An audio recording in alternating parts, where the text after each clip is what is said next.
See how man-made systems use an invented god, or take one out of the pantheon of gods and goddesses, one deva out of Vishwadeva, ban other gods or deva, and disregard all goddesses. Then this system is used to rule, called theocracy, God power. Note that theosophy, God wisdom, can never be used as a tool to rule over others.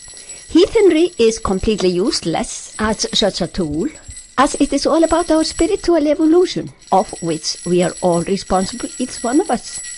That invented God named God can never be the whole. He is only a tool to dominate the gullible ones, as was the intention from the very beginning of him, we may assume. There is no use praying to Ginnungagap the whole, it listens not. But we can perceive it as our own consciousness, wherefrom all our power is derived. That is sometimes called to believe in one's might and main, knowing that all power is within, not out there. We have an easy access to all power within. Theocracies are man-made systems, a tool. Roman Churchianity's God is a Guð, God meaning a deva, and is named Guð, God, Dio, capitalized as a proper name.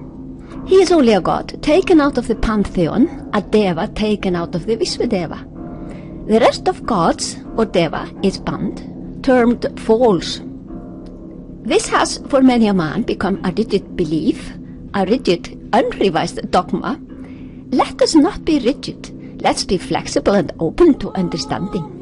This has to be very carefully pointed out to the deluded ones, as not to hurt feelings of them, the credulous.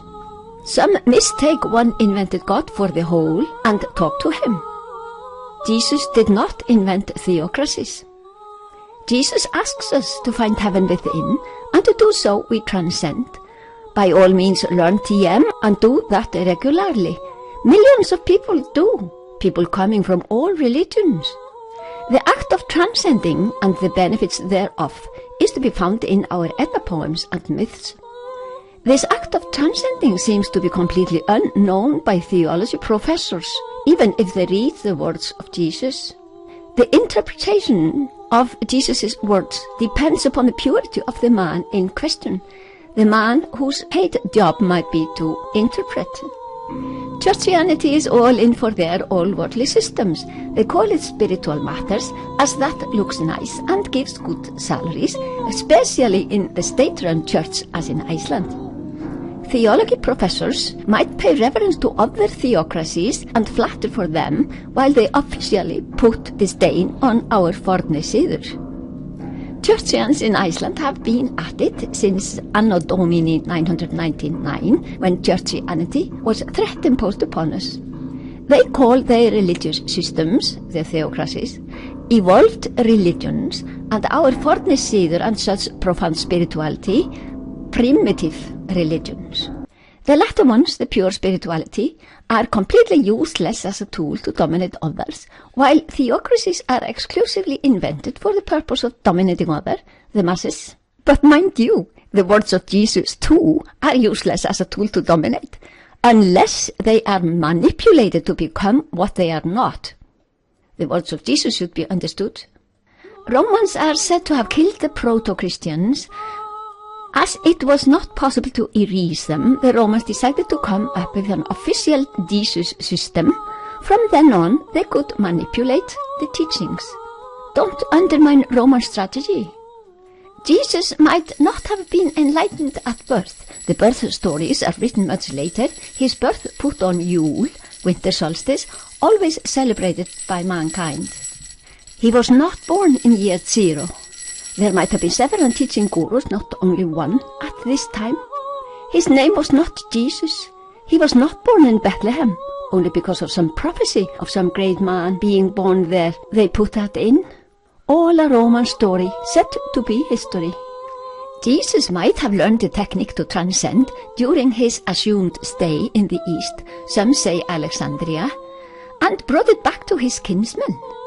His blessed words indicate that he had the technique to find heaven within. I therefore wonder if Jesus taught his followers a technique to transcend, but delicate as it is, it got lost. It didn't suit the Romans to heighten the state of consciousness of the people anyway. The year 0 is not correct.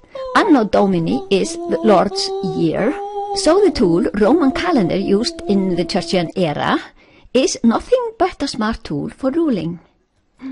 I love Jesus very much. He tells us all about what happens effortlessly when we become enlightened. Óðsmál reveals the allegory and symbolic language and the true meaning of names and concepts, as this is really interesting. The meaning in each case, each poem, each myth, has all to do with the message conveyed there. Please understand all names and all terms, not only utter the words as meaningless labels. You can listen to how they sound, as sounds really create feelings in us. Theosophy and the ancient spiritual traditions are a delicate matter to handle, as we need to learn to transcend if we want to really understand. Talk about them is on the surface only. Intellectual and theoretical understanding is good, but does not get us all the way. We need to dive into Ægir, visit the gods and goddesses of the pantheon in their halls of perfection of life. Theocracies have the firm resolve to suffocate all ancient spiritual traditions. They are still at it all over the world. India has really had her share and still has it.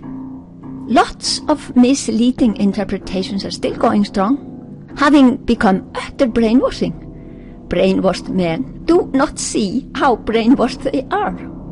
Therefore, it is a very hard job to correct the imprinted lies. One, a persistent one, is that the Aryan invasion, the invasion that never was, which is only a falsified history by Max Müller for British military purposes. Please correct that in your head, along with other wrongs in our falsified history books. When we get to live Valhall, we shall see truth.